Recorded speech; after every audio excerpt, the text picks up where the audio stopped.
जमलेल्या माझ्या तमाम हिंदू बांधवांनो, भगिनींनो आणि मातांनो,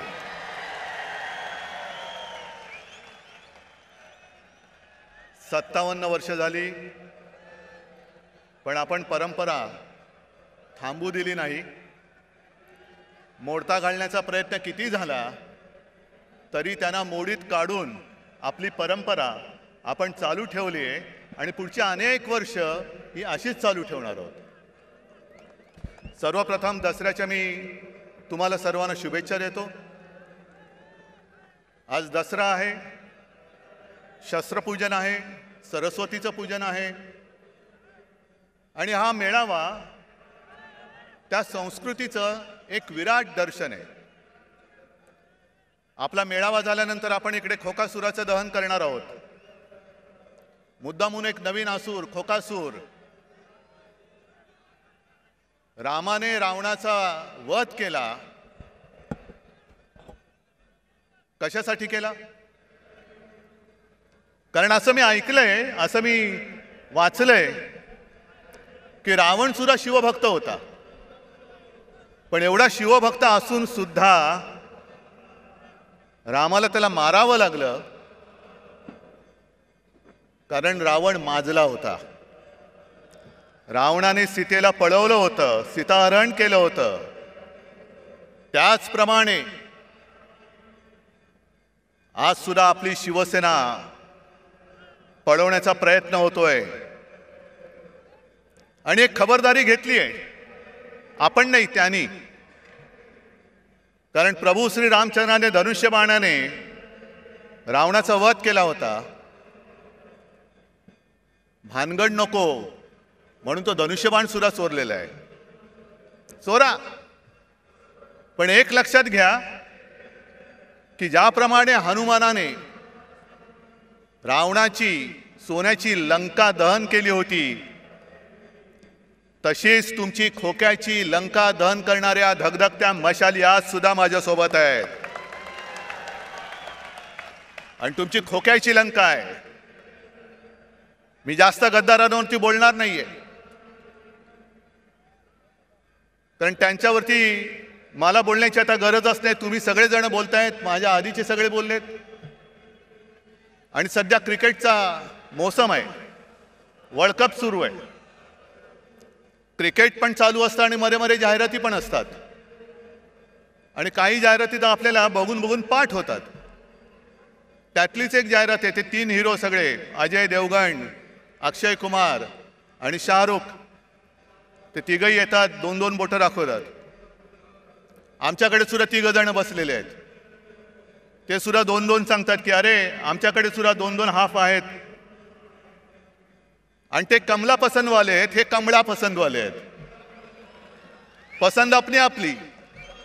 त्यांना कमला पसंत आहे, यांना कमळा पसंत आहे. तुम्ही घ्या आणि तुमचं काय ते बघा. आमच्या नादाला लागू नका. आज महाराष्ट्रामध्ये आणि देशात खूप प्रश्न आहेत. मी भाषणाच्या सुरुवातीला आवर्जून जरांगे पाटलांना धन्यवाद देतोय.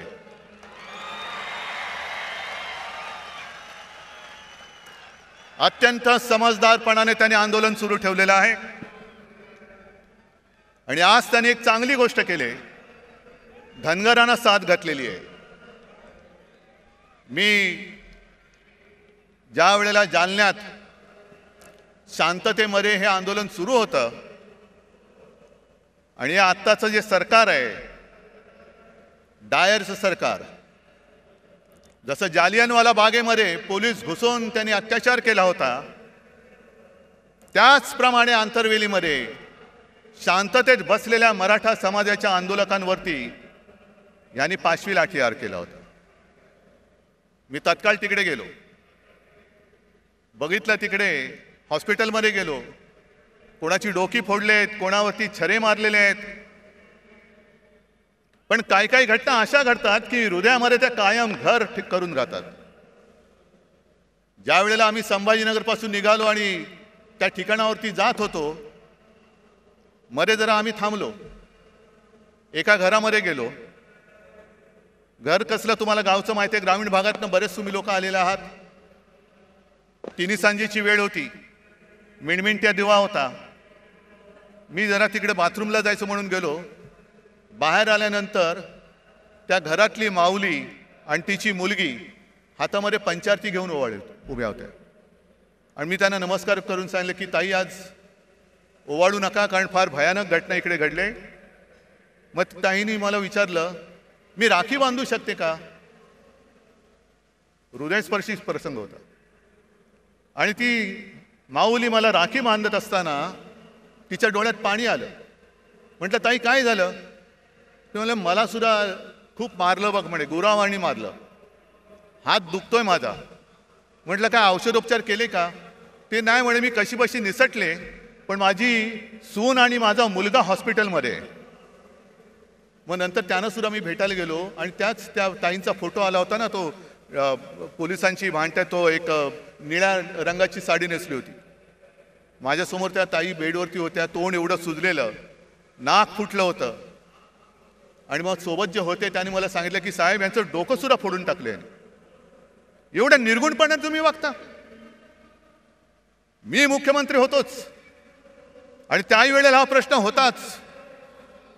मराठा आंदोलन तेव्हाही सुरू होतं, पण इकडे आलेल्या आणि एकाने तरी सांगावं, कधीतरी कोणावर तरी लाठीमाराचा आदेश मी दिला होता का? मग पोलीस एवढे रानटी होऊ शकतात? तेच पोलीस आहेत, आदेशाचं पालन करणारे पोलीस आहेत. आदेशाशिवाय ते असे वेडवाकडं वागू शकत नाही. महाजालन्याचा डायर कोण आहे, कोणी आदेश दिला, काही चौकशी नाहीये. मी जरांगे पाटलांना भेटलो आणि त्यांनी मला त्या बंदुकीची एक पुंगळी दाखवली. साहेब, हे बघा, एवढी मोठी गोळी, आमच्यावरती या गोळ्या झाडल्या, अश्रूतून सोडला. आणि काश्मीरमध्ये दंगेखोरांवरती ज्या छऱ्याच्या बंदुका वापरतात, त्या छऱ्याच्या बंदुका वापरल्या. कोणाच्या गालात गेलेला छऱ्याच्या, कोणाच्या डोक्यात गेलेला. काय करणार? काय कुठे चाललो होतो आपण? गद्दारांना म्हणा, तुमच्यात हिंमत असेल तर हा प्रश्न सोडून दाखवा. हे खरे बाळासाहेबांचे विचार आहेत. द्या मराठी माणसाला न्याय द्या, मराठा समाजाला न्याय द्या.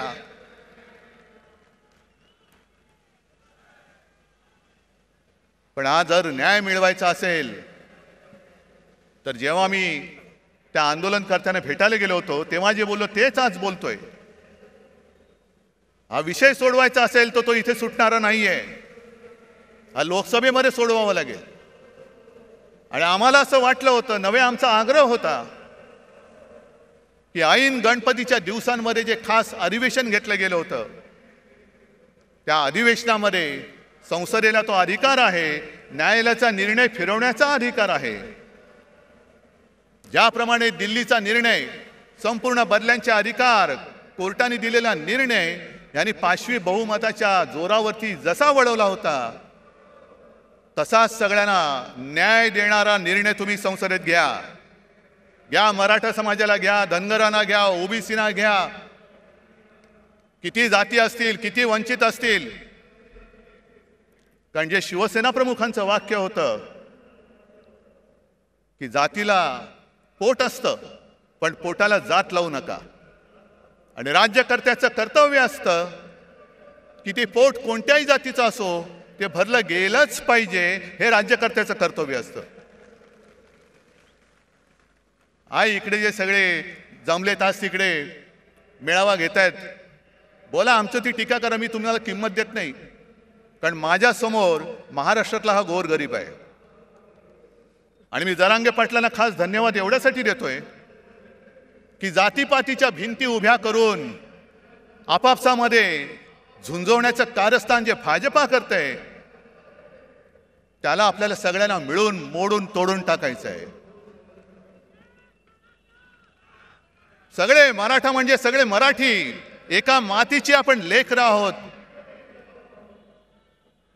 फक्त ज्यांच्याशी लढतोय आपण, तो सारासुरा नाहीये, तो कपटी आहे, विघ्न संतोषी आहे. आणि भाजप एवढा विघ्न संतोषी आहे की कोणाचंही लग्न असो, तुम्ही बोलवा अथवा नका बोलू, हे जाणार, पंक्तीला बसणार, भरपूर जेवणार, आडवा हात मारणार. मग श्रीखंडपुरी असेल, बासुंदी असेल, किती पोळ्या खाण्याच्या स्पर्धा लावतील. किती पुरणपोळ्या खाल्ल्या माहिती आहे तुम्हाला? सगळ्या पुरणपोळ्या फस्त करणार, ढेकर देणार, पण निघताना नवरा बायकोत भांडणं लावून दुसऱ्या लग्नात जेवायला जाणार. अशी ही औलाद आहे, अशी औलाद आहे. आणि मी पुन्हा पुन्हा सांगतोय, भारतीय जनता पक्ष असो किंवा त्या काळचा जनसंघ असेल, यांचा कधीही कोणत्याही लढ्याशी सुतराम संबंध नव्हता. स्वातंत्र्य लढ्याशी तर कदापि नव्हता. मराठवाडा मुक्ती संग्रामात त्यांचं कधी नाव ऐकलं नाही. संयुक्त महाराष्ट्र चळवळीमध्ये सुद्धा ते नव्हते. पण केव्हा एकत्र आले होते? संयुक्त महाराष्ट्र समितीमध्ये ते आले होते. चळवळीत नव्हते, समितीत आले. कशासाठी आले? की हे सगळं आयतं अन्न शिजतंय, घुसून बघूया हात मारायला. म्हणून सगळ्यात शेवटी जनसंघ समितीत सामील झाला आणि सगळ्यात पहिल्यांदी जनसंघ बाहेर पडला जागो वाटपाच्या भांडण करून. सगळं तोडून मोडून टाकायचं. विघ्न संतोषी म्हणतात ते याला. मग जनता पक्षात घुसला, तिकडे दुहेरी सदस्यत्वाचा वाद केला, तिकडे तोडफोड तांबवा पितळ केलं. मग शिवसेनेसोबत आले, तिकडे अकाली दलाबरोबर गेले, कधी नितीश बरोबर, कधी यांच्या बरोबर, कधी त्यांच्या बरोबर, गोव्यात मगो पक्षाबरोबर. हे औलादी लक्षणीची ही जी पार्टी आहे, हे जिथे जाते तिथे सत्यानाश करते. म्हणून मी जरांगे पाटलांना सांगतो की पहिले यांच्यापासून सावध राहा, पहिले यांच्यापासून सावध राहा.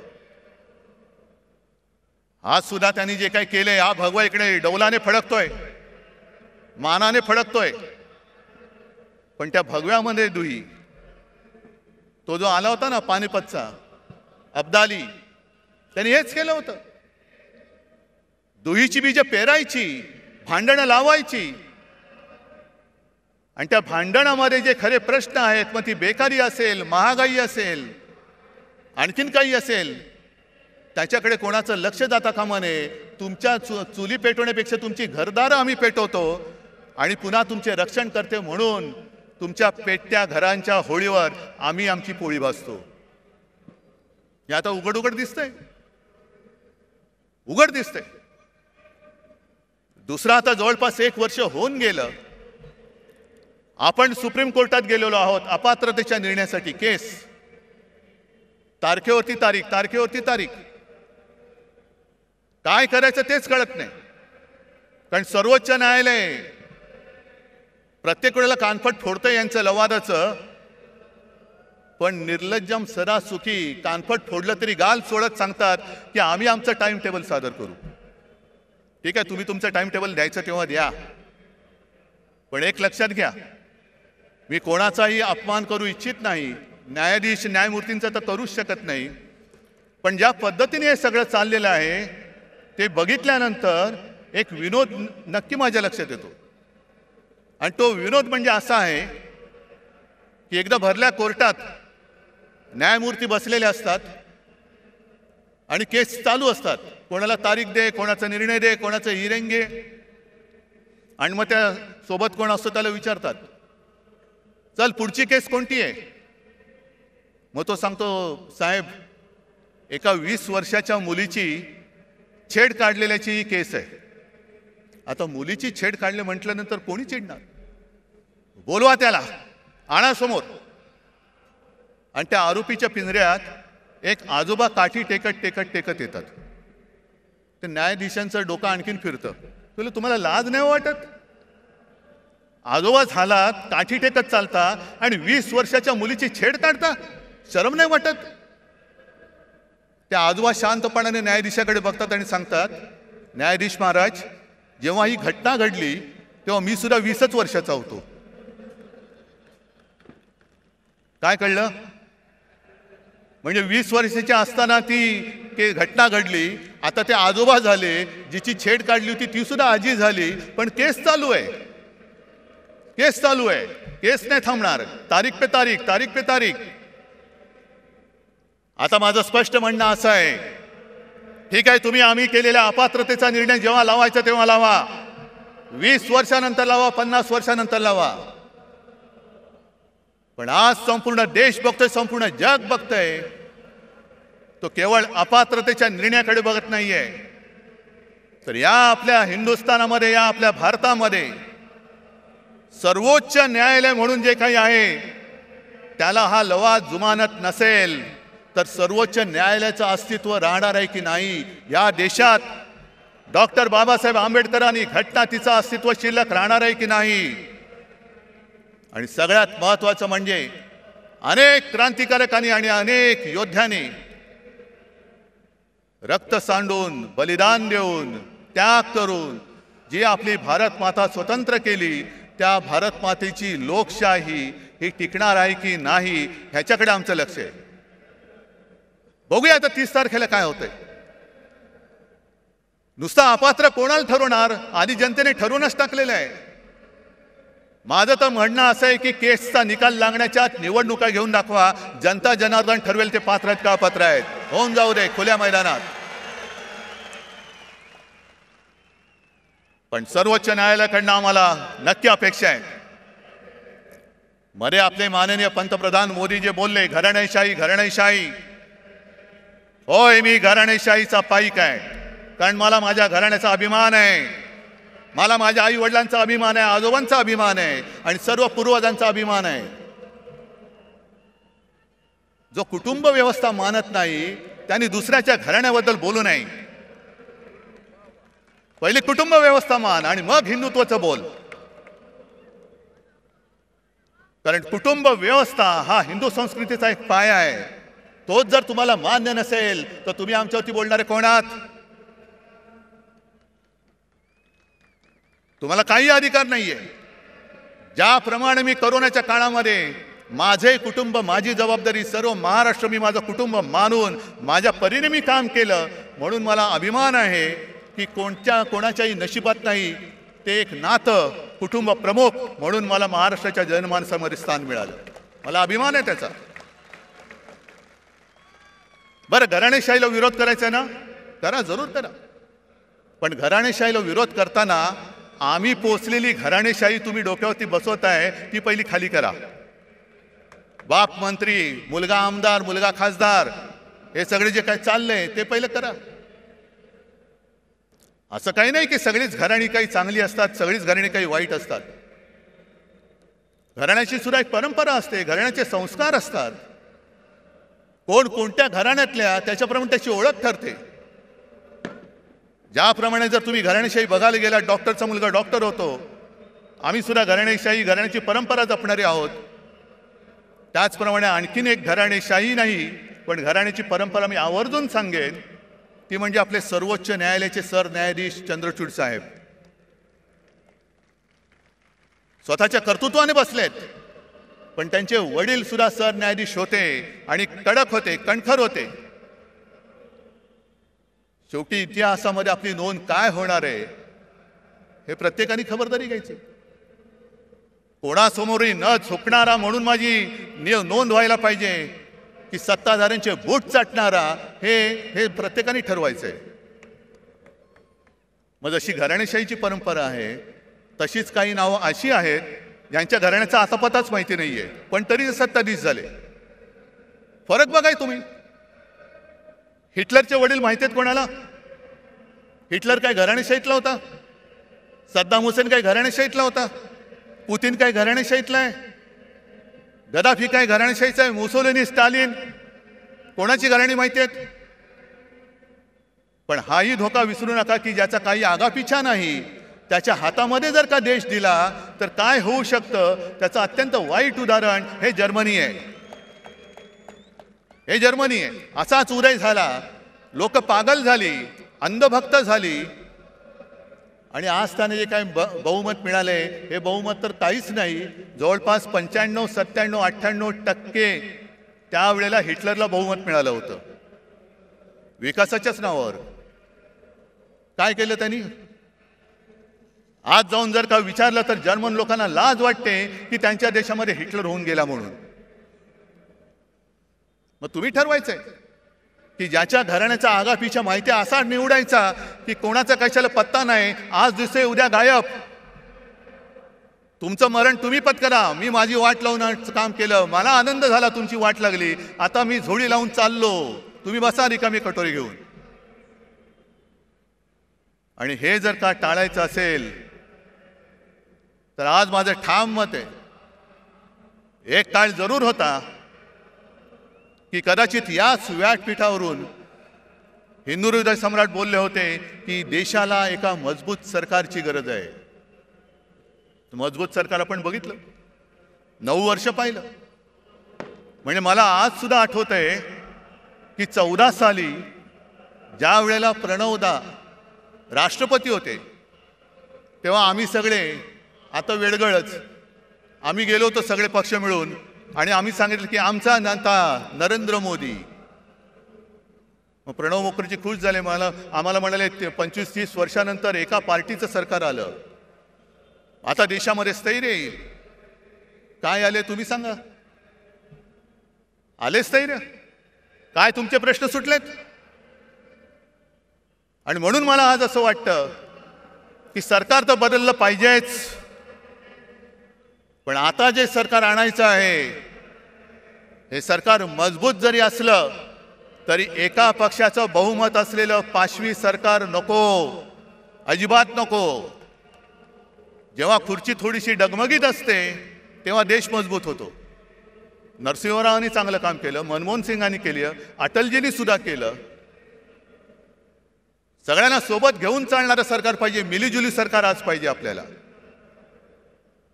कारण यांचं जे सगळं चाललंय, मी मागेच बोललो होतो की हिंदुत्वाचा बुरखा फाटल्यानंतर आतमधला यांचा बिभत्स किळसवाणा चेहरा, भेसूर चेहरा आता आम्हाला दिसायला लागलेला आहे. जे काय एक स्वप्न दाखवलं होतं 2014 साली, आणि त्यांचीच भाषणं आहेत.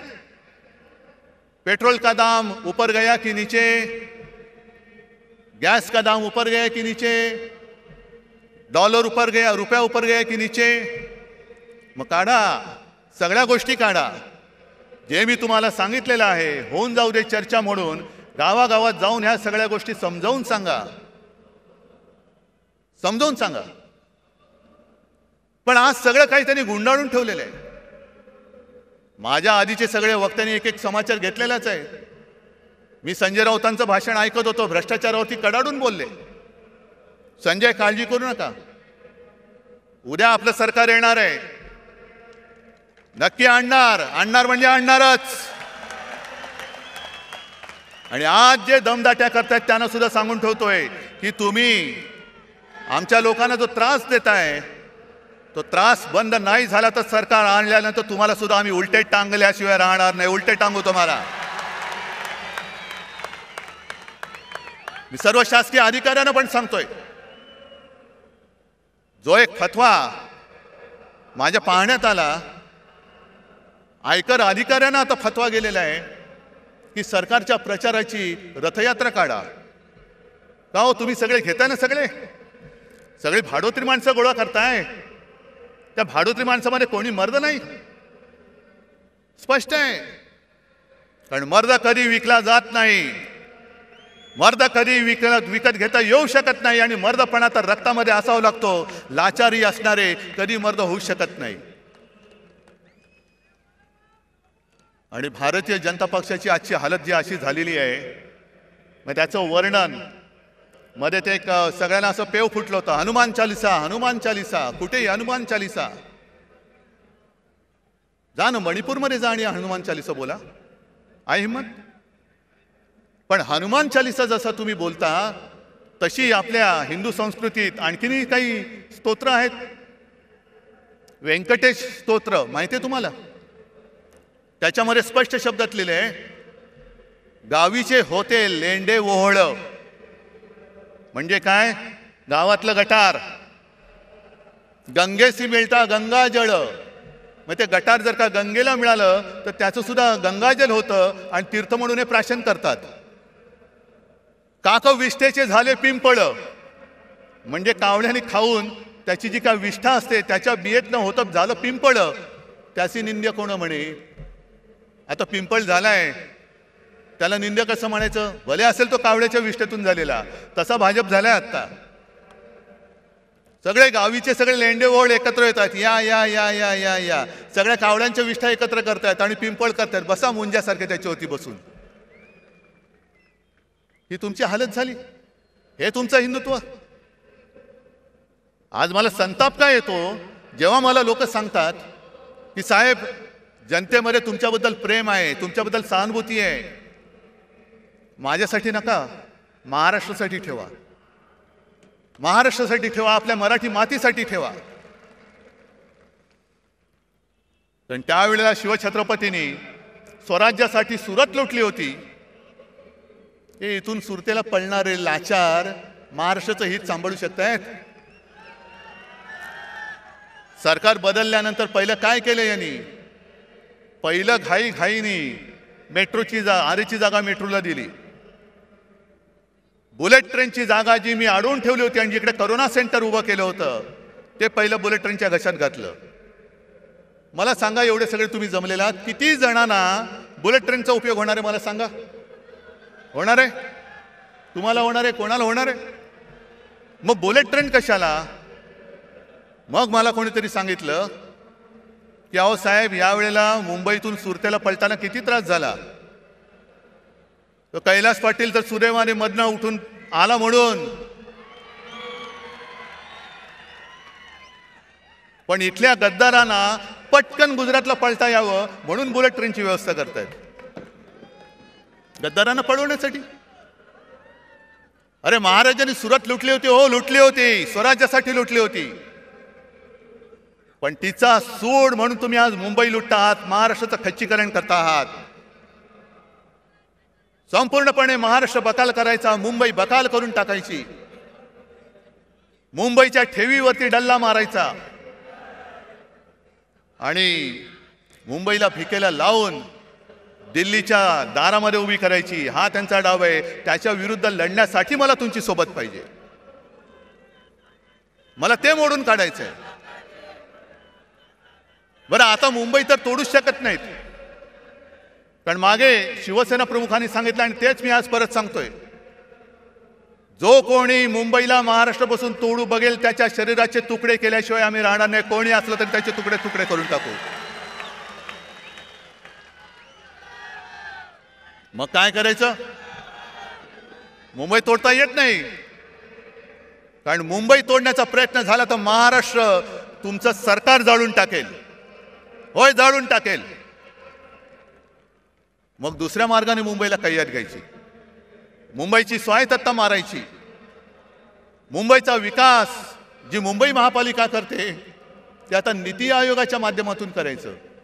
कशासाठी? काय करते नीती आयोग? बरं, महापालिकेमध्ये आजपर्यंत असं कधीही झालं नव्हतं. एकतर पालकमंत्री केला, तो सुद्धा बिल्डर, माहिती आहे ना कोण? आणि पालकमंत्र्याचं कार्यालय म्हणजे एका बिल्डरचं कार्यालय हे त्यांनी मुंबई महापालिकेमध्ये थाटलं. हे मुंबई गिळण्याचा हा प्रकार नाहीये. आज तिकडे नगरसेवक नाहीयेत, प्रशासकीय राजवट सुरू आहे. कोण कोणाचे मित्र कसा कारभार करतात आणि किती पैसे खातायत याचा आपण मोर्चाकडून जाब विचारला होता, उत्तर द्यायला तोंड नाहीये. बेधडक भ्रष्टाचार सुरू आहे. बरं, एवढा भ्रष्टाचार करताय, एवढा भ्रष्टाचार करताय, पण संताप एका गोष्टीचा येतो की ज्या माझ्या मुंबईने, माझ्या महाराष्ट्राने करोनामध्ये अतुलनीय काम केलं, मुंबई मॉडेल म्हणून जे जगभरात नावाजलं गेलं, त्या मुंबईत करोनाच्या काळात काय भ्रष्टाचार झाला म्हणून ते स्वतःचे कपडे काढून फिरणारे दलाल आरोप करतायत आणि त्याला हे मिंदे साथ देऊन चौकशी लावले. खिचडीमध्ये काय होतं, औषधं कुठून घेतली, आणखीन कुठून काही केलं. अरे दरिद्री लोकांनो, मुंबईसारखी सोन्याची राजधानी, हे आपल्या देशाची आर्थिक राजधानी, तिचं महत्त्व तुम्हाला मारताय तुम्ही आणि बूट चाटे डोळ्या देखत ते होऊ देतात. मुंबई माझ्या देशाची, भारत मातेची आर्थिक राजधानी होती का आहे हे आता समजत नाही. कारण सगळे चांगले केंद्र, सगळे उद्योगधंदे हे गुजरातमध्ये नेले, मुंबईच्या बाहेर नेले, महाराष्ट्राच्या बाहेर नेले, काही दिल्लीला नेले. फिल्म सिटी आता उत्तर प्रदेशमध्ये नेतात, जरूर न्या. पण जे मुंबईच्या हक्काचं आहे ते ओरबाडून तुम्ही नेत असाल तर तुम्हाला याच मुंबईत गाडून टाकल्याशिवाय राहणार नाही आम्ही. आणि कसला घोटाळा? कोरोना काळाच्या घोटाळ्याचं जर चौकशी करायची असेल तर मुंबईची जरूर करा, सगळ्या महापालिकांची करा, ठाणेची करा, पुणेची, पिंपरी चिंचवड, नागपूरची सुद्धा करा. जे नागपूर आमच्या उपमुख्यमंत्र्यांनी बुडवून दाखवलं त्याची चौकशी करा. आणि मी तर म्हणतो, हिम्मत असेल तर PM केअर फंडापासून संपूर्ण काश्मीर कन्याकुमारीपर्यंत सर्व राज्यांची चौकशी करा, होऊन जाऊ दे. कशी मुंबईने आरोग्य व्यवस्था उभारली, महाराष्ट्राने आरोग्य व्यवस्था उभारली, आणि कसं तुम्ही त्या गंगेमध्ये प्रेत सोडत होतात, कशी गुजरातमध्ये सार्वजनिक चिता पेटल्या होत्या, आणि त्याच बरोबरीने केंद्र सरकारने भाजप शासित राज्यांमध्ये किती औषधे दिली, किती ऑक्सिजन दिला, किती व्हेंटिलेटर्स दिले, आणि विरोधी पक्षांकडे असलेल्या सरकारकडे अधिकृत नाही अनधिकृत टेबलाखालनं किती दिले त्याचाही घोटाळ्याची तपास करा. पण आम्ही मुंबई वाचवली, आम्ही महाराष्ट्र वाचवला, त्याचं कौतुक नाहीये. पण मुंबईला बदनाम करून टाकायचं जे षडयंत्र म्हणतो ते हेच की मुंबईला संपवून टाकायला, मुंबईला बकाल करून टाकायची, मुंबई म्हणजे भ्रष्टाचार खाणारे हेच. आणि आमच्या अंगावरती येत आहे, अरे शेण तुम्ही खाताय, आमचं तोंड कशाला हुंगाला येत आहे? पहिले स्वतःच्या तोंडाचा वास घ्या, हिंमत असेल तर. एक सुद्धा कोणी मायचा पूत PM केअर फंडाचा घोटाळा बाहेर काढा, त्याचा घोटाळा म्हणण्यापेक्षा त्याचा हिशोब घ्या ना. एकट्या टाटाने मला असं वाटतं 1,500 कोटीचा चेक त्या PM केअर फंडाला दिला होता. इथले सुद्धा जे भाजपचे लोक होते त्यांनी सुद्धा मुख्यमंत्री निधीला पैसे नव्हते दिले, पंतप्रधान निधीला पैसे दिले होते. हा एवढा तुम्ही भेदभाव करून सुद्धा तुम्ही त्याचा तो पैसा, हा जनतेचा पैसा, त्याचा हिशोब जनतेला द्यायला नको. आणि आज संपूर्णपणे जो कारभार सुरू आहे, आरोग्य यंत्रणेचे कसे काय 3-13 वाजलेत बघा. मला या बोंबलणाऱ्याने एकच सांगायचंय की तुमचे नेते दिल्लीतनं संपूर्ण देशाला रिकाम्या थाळ्या बडवायला सांगत होते आणि गो करून बोंबलायला लावत होते ना, त्यावेळेला आमच्या सरकारने गोरगरिबांना 5 रुपयात रिकामी नाही भरलेली थाळी शिवभोजन म्हणून दिली. याला म्हणतात सरकार. हे आमचं हिंदुत्व आहे. हा आमच्या आणि तुमच्या हिंदुत्वातला फरक आहे. तुम्ही रिकाम्या थाळ्या बडवणारं तुमचं हिंदुत्व आहे आणि गोरगरिबाला पोट भरून जेवण देणारं आमचं शिवभोजन हे आमचं हिंदुत्व आहे. ज्या वेळेला तुम्ही रस्त्यावरती उतरला होता आणि तुमचे ते महामहिम काळी टोपी मला पत्र दिलं होतं, पत्रमध्ये छान लिहिलं होतं. माझ्याकडे काही लोक आली होती आणि त्या लोकांनी मंदिरं उघडण्यासाठी विनंती केली. मला कळत नाही तुम्हाला असे ईश्वरी काही संकेत येतात का की तुम्ही मंदिरं बंद ठेवलेत. किती विक्षिप्त बिंडूक माणसं असतात. आपल्याला बरेचदा कळत नाही टोपी खाली दडलंय काय. पण जेव्हा तुम्ही मंदिरं उघडायला सांगत होता तेव्हा आम्ही गावागावात खेड्यापाड्यात आरोग्य मंदिरं उघडत होतो. हे आमचं हिंदुत्व आहे. तुम्ही सगळं उघडा सांगत होता तेव्हा आम्ही आरोग्य यंत्रणा वाढवली, रुग्णशय्या वाढवल्या होत्या, टेस्टिंगच्या केंद्र वाढवली होती. जी जेमतेम 2-3 केंद्र महाराष्ट्रात होती ती आपण 600च्या वरती केली होती. हे आमचं हिंदुत्व आहे. जर कोणी आपल्या समोर तळमळत असेल तर त्याला वाचवणं, त्याची जात पात विचारत नाही बसलो आम्ही. कोणी असेल, होय मालेगावमध्ये मुसलमान सुद्धा आले होते, त्यांना सुद्धा आम्ही वाचवलं. धारावीमध्ये आम्ही धारावी वाचवली. हे आमचं हिंदुत्व आहे. पण मुंबईचा जो धोका आहे, मी मगाशी तुम्हाला सांगत होतो तो, की आता धारावी सुद्धा गिळायला निघालेत. इथे आली असतील काही धारावीची लोक. धारावीचा विषय मी स्वतंत्रपणे धारावीत येऊन घेणार आहे. पण आता याच्या घशामध्ये धारावी त्यांनी घातले. तो कोण यांचा मित्र तुम्हाला माहिती आहे? कोण? मला माहित नाही. मी अडाणी आहे बाबा, मला काय कळत नाही. तुम्हाला काय कळतंय? आणि सहज जर का अभ्यास केला तर माझे तर डोळे पांढरे झाले. जवळपास 150 कोटी स्क्वेअर फुटाचा FSI तिकडे मिळणार आहे. म्हणजे सगळी, आणि तो FSI दक्षिण मुंबईत तो वापरू शकणार. म्हणजे मुंबईची ओळख काय राहणार, कोण येणार कोण राहणार. आणि हा विकास केवळ तुमच्या मित्राचे खिसे भरायला आम्ही होऊ देणार नाही. धारावीचा विकास झालाच पाहिजे. तिथे जो झोपडीमध्ये राहतो, ज्याला आम्ही वाचवलेलं आहे, त्याला प्रत्येकाला हक्काचं घर मिळालंच पाहिजे. पण त्या हक्काबरोबर घराबरोबरच प्रत्येक घरामध्ये जे उद्योगधंदे आहेत, अगदी मायक्रो स्केल, लघु उद्योग, सूक्ष्म उद्योग, काही कुंभारवाडे आहेत, त्यांना सुद्धा तिकडे जागा मिळाली पाहिजे. ती सुद्धा सोयी त्यांना मिळाली पाहिजे. आणि सगळ्यात महत्त्वाचं म्हणजे धारावीच्या एका परिसरामध्ये तुम्ही घरं जरूर बांधा.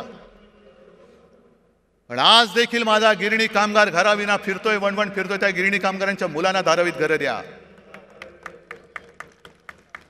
वांद्रा वसाहतीमध्ये सरकारी कर्मचाऱ्यांना घरं तिथल्या तिथे मिळावीत असा निर्णय आमच्या सरकारने घेतला. हे द्यायला तयार नाही आहेत. वांद्रा वसाहतीत तिथल्या कर्मचाऱ्यांना घरं मिळालीच पाहिजेत. पण त्याच्या नंतरचे जे कर्मचारी आहेत त्यांना सुद्धा धारावीत घरं द्या.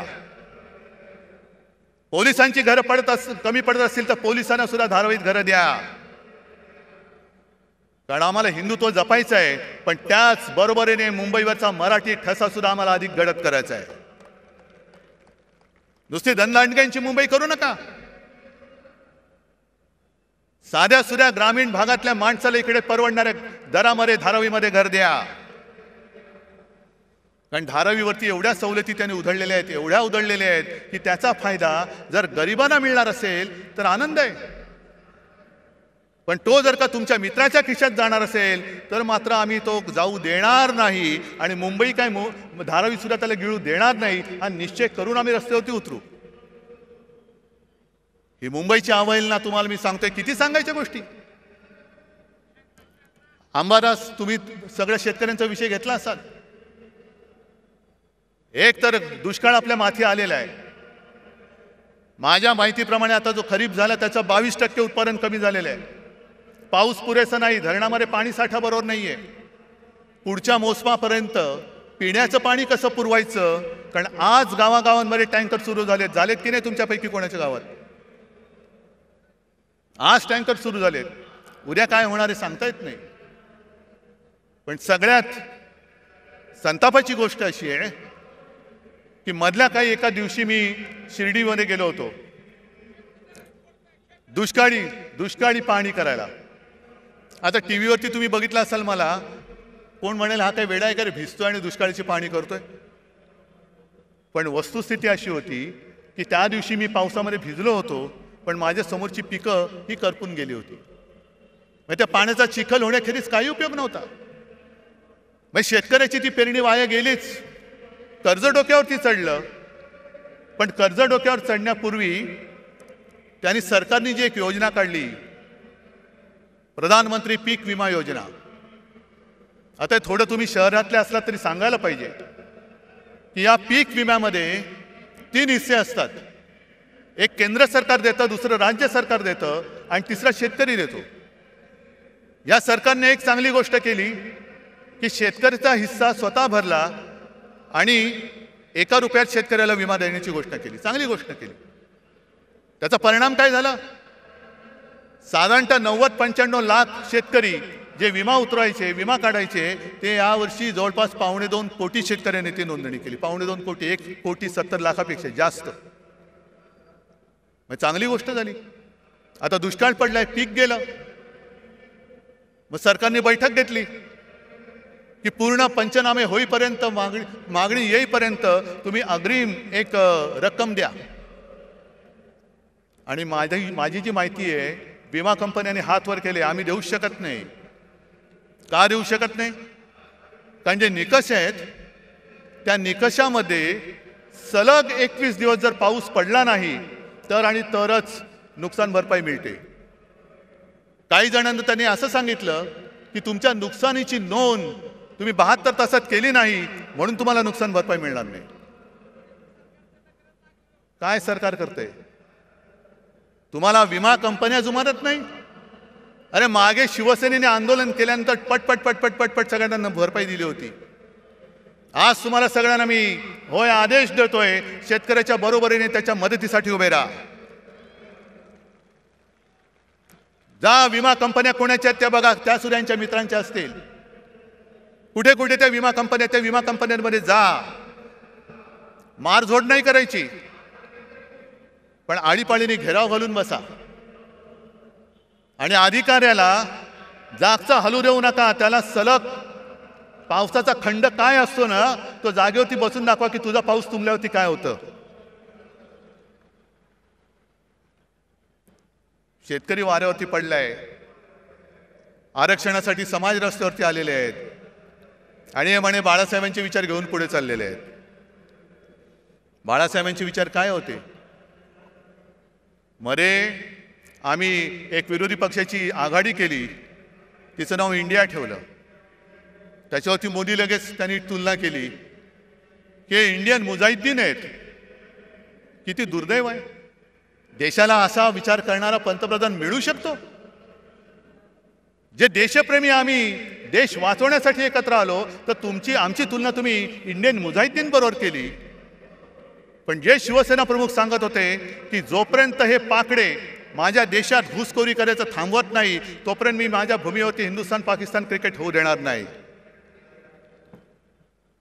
आज त्या अहमदाबादमध्ये नरेंद्र मोदी स्टेडियममध्ये त्यांचं स्वागत काय झालं, गरबा काय खेळला, फुलं काय टाकली, सगळा आनंदी आनंद, शेव फाफडा बिपडा असा वाटला की पाकिस्तानच्या खेळाडूंना वाटलं एक क्षणभर की आम्ही भारतात नाही, आम्ही भाजपात आलो की काय, आम्ही भाजपात आलो की काय. काय हे बरं, आमच्यावरती टीका करताना इंडिया म्हणून जरूर करा. आम्ही तुमच्यावरती करतो, तुम्ही आमच्यावरती करा. पण तुम्ही आमची तुलना देशद्रोह्यांशी करणार असाल आणि स्वतः देशांच्या शत्रूंबरोबर क्रिकेट खेळणार असाल, तर आमच्यापेक्षा जास्त देशद्रोही तुम्ही आहात. आज सुद्धा तो कुलभूषण जाधव तुरुंगामध्ये पाकिस्तानच्या तुरुंगात चढतोय. कोणाला आठवण आहे? 4 दिवसापूर्वी सीमेवरती पाकिस्तानच्या सैन्याने गोळीबार केला, शस्त्रसंधी मोडली आणि 2 जवान आपले घायाळ झाले. खेळा, क्रिकेट खेळा. तिकडे अग्निवीर सीमेवरती गेला, वाऱ्यावरती सोडला. आज मराठा आंदोलनामध्ये आत्महत्या होत आहेत, वाऱ्यावरती सोडतायत. मला आज सगळ्यांना एक आवाहन करायचंय, शेतकऱ्यांना करायचंय, मराठ्यांना करायचंय, ओबीसीना करायचंय, धनगरांना करायचंय. सगळे जे या त्यांच्या न्याय हक्कापासून वंचित आहे, त्यांना मी हात जोडून नम्र विनंती करतो की बाबांनो, आत्महत्या करू नका. कारण उद्या तर आपला हा लढा आपल्याला लढावाच लागेल, जिंकावाच लागेल. आरक्षण नक्की मिळेल, पण तेव्हा जर का तुम्ही नसला तर तुमच्या कुटुंबाचं रक्षण कोण करणार हा विचार करा. आणि तुमचा सोन्यासारखा जीव यांच्या नादान सरकारपायी असा देऊ नका. आणि हा सगळा भोंगळ कारभार बघितल्यानंतर कुठे औषधं नाहीत, औषधी खरेदी नाही, काही नाही. सरकारी रुग्णालयात रुग्ण मरतायत. आता कोणतरी बोललं खेकडे धरणं फोडतायत. आणि एक खेकडे राज्याचे आरोग्यमंत्री हे काय करणार? म्हणजे मध्ये मी जी काय बातमी वाचली, आता टेंडर शिवाय औषध खरेदी करणार आणि तुम्ही आमच्या औषध खरेदीची चौकशी करणार. वा, म्हणजे हे खेकडा मंत्री असे आहेत की हाफकिन नावाची संस्था हे त्यांना माहिती नाहीये. कोण आहे तो हाफकिन? बोलून घ्या त्याला. कशाला? काय दलाली खायचे? म्हणजे असे सगळे नादान आणि ओंगळ अनागोंदी कारभार बघितल्यानंतर मला या गद्दारांचं काही कोड कौतुक नाहीये. ते त्यांच्या कर्माने जाणार आहेत. कपाळावरती आयुष्यभर पुढच्या सगळ्या पिढ्यांमध्ये गद्दार म्हणून एक शिक्का कायम चाललेला आहे. तो किती घासू म्हटलं, कोणताही साबण लावा, तो पुसला जाणार नाहीये. आणि म्हणून तुम्हाला सगळ्यांना एकच विनंती करतो, कारण आपण छत्रपती शिवाजी महाराजांची मावळे झालो तरी खूप झालं. पण एका गोष्टीमध्ये आपण नशीबवान आहोत की तो मोगली वरवंटा तोडून मोडून टाकणारं ते शिवतेज आपल्या महाराष्ट्राच्या मातीमध्ये जन्माला आलं. त्या मातीत आपला जन्म झालेला आहे, हे लक्षात ठेवा. त्याचा भुसा तुम्ही पाडा, पण छत्रपतींच्या भगव्याशी गद्दारी करणारा महाराष्ट्रामध्ये शिल्लक ठेवायचा नाही. आणि आमचं हिंदुत्व हे राष्ट्रीयत्व आहे. आमचं हिंदुत्व हे राष्ट्रीयत्व आहे. जो कोणी या देशासाठी मरायला तयार आहे, देश वाचवायला तयार आहे, तो जातीपाती धर्माने कोणी असला तरी तो आमचा आहे, आमचा हिंदू आहे. आणि कोणीही असो, जो जातपात धर्माने कोणी असला आणि देशाच्या मुळावर आलेला असला, अधिक कुरुलकर असला तरी देखील तो देशद्रोही आहे. तो देशद्रोही आहे. मला अजूनही कळलेलं नाही आहे. जरा थांबा ना. आहे, थांब. मला अजूनही कळलेलं नाही त्या कुरुलकर बद्दल संघाची भूमिका काय आणि भारतीय जनता पक्षाची भूमिका काय. जर त्यांनी आपली गुपितं पाकिस्तानला दिली असतील तर तो मराठी असो, हिंदू असो, कोणी असला तरी त्याला फासावरती, जर गुन्हा सिद्ध झाला तर फासावर दिलं गेलं पाहिजे. कारण आमच्यासाठी, मी परत सांगतो, आमचं हिंदुत्व हे राष्ट्रीयत्व आहे. आमचं हिंदुत्व परत सांगतो, शेंडी जानवेशी आणि घंटेशी जोडलेलं नाही, ते या देशाच्या मातीशी जोडलेलं आहे. म्हणजे देश वाचला तर महाराष्ट्र वाचेल, आणि महाराष्ट्र वाचला तर देश वाचेल. आणि महाराष्ट्र वाचवणारे सगळे जवान सैनिक माझ्यासमोर, माझ्यासोबत बसलेले आहेत. सेनापती बापट जे बोलले होते त्याचा अर्थ आता कळतोय. माहिती आहे ना, त्यातली एक ओळ महत्वाची आहे. ज्या 4 ओळी आहेत, महाराष्ट्र मेला तरी राष्ट्र मेले. म्हणजे महाराष्ट्र खतम झाला तर राष्ट्र खतम.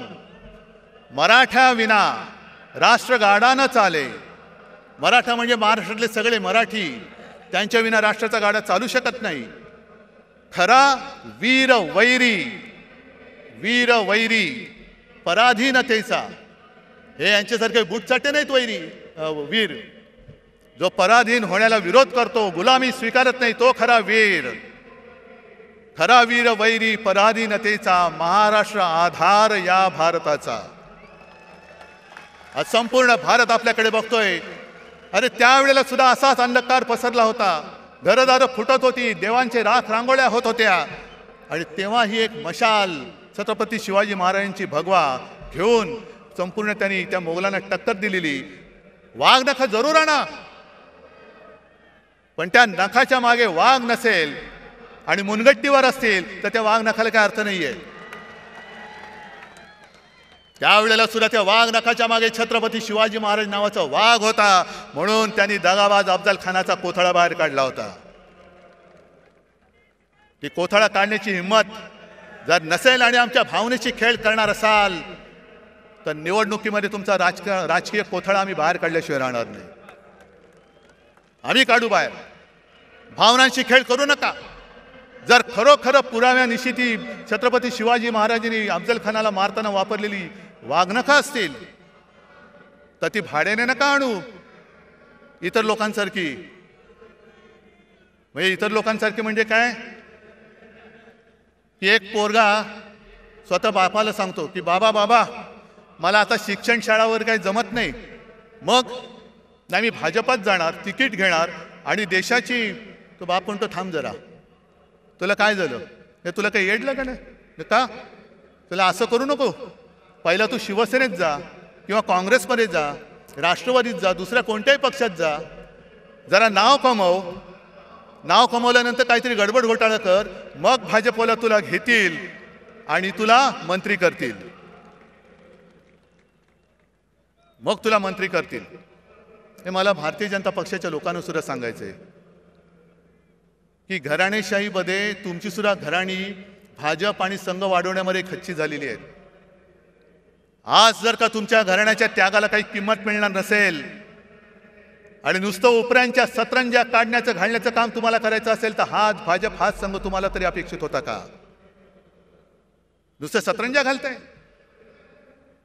आणि म्हणून हा भावनेची खेळ आता बस झाला.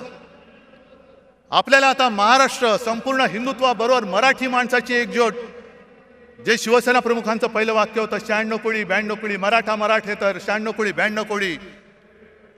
स्पृश्य अस्पृश्य कोळी आगरी हे सगळे भेदाभेद गाडून मराठी माणसाची भक्कम एकजूट बांधा. त्या एकजुटीच्या हातामध्ये शिवरायाचा आणि हिंदुत्वाचा पवित्र भगवा आपल्याला घट्ट धरायचा आहे. आणि म्हणून परत एकदा एकच सांगतो की आता या गद्दारांकडे दुर्लक्ष करा. आज सुद्धा अनेक जणांना फोन येत आहेत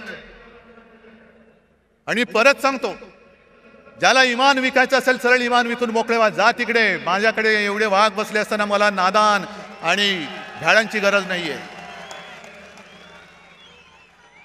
आणि सरकारला मी आव्हान देतो, सुप्रीम कोर्टाचा निकाल लागेल तेव्हा लागेल, पण जर तुमच्यामध्ये हिंमत असेल तर मुंबई महापालिकेसह लोकसभा आणि विधानसभा सुद्धा घेऊन दाखवा. आमची तयारी आहे. दाखवून द्या. आम्ही जनतेच्या कोर्टात येतो. जो जनता निकाल देईल तो आम्हाला मान्य आहे, तो आम्हाला मान्य आहे. पण याची खात्री तुम्हाला आहे की जर का जनतेच्या कोर्टात गेलो तर इकडे तारीख पे तारीख नाही, एक गाव दोन तुकडे एका फटक्यात घरी पाठवतील लोक तुम्हाला. आणि त्याला घाबरलेत म्हणून यांनी युनिव्हर्सिटीच्या निवडणुका सुद्धा पुढे ढकलून टाकल्या. असं हे सगळं घाबरट सरकार फक्त महाराष्ट्राची आणि देशाची वाट लावते. ती वाट आणखीन लागू नये म्हणून जिथे जिथे आपल्याला शक्य होईल तिथे तिथे यांचा पाडाव आपल्याला करावाच लागेल. करणार? जरा तुमच्या हाताच्या मशाली दाखवणार? हे हात नाहीत, या मशाली आहेत. आणि या मशाली केवळ ह्या नादान महाराष्ट्र सरकारचंच नाही तर हुकुमशाही आणणाऱ्या दिल्ली सरकारचं सुद्धा तख्त जाळून भस्म केल्याशिवाय राहणार नाही. हा एक आत्मविश्वास बाळगून आपली रजा घेतो. जय हिंद, जय महाराष्ट्र.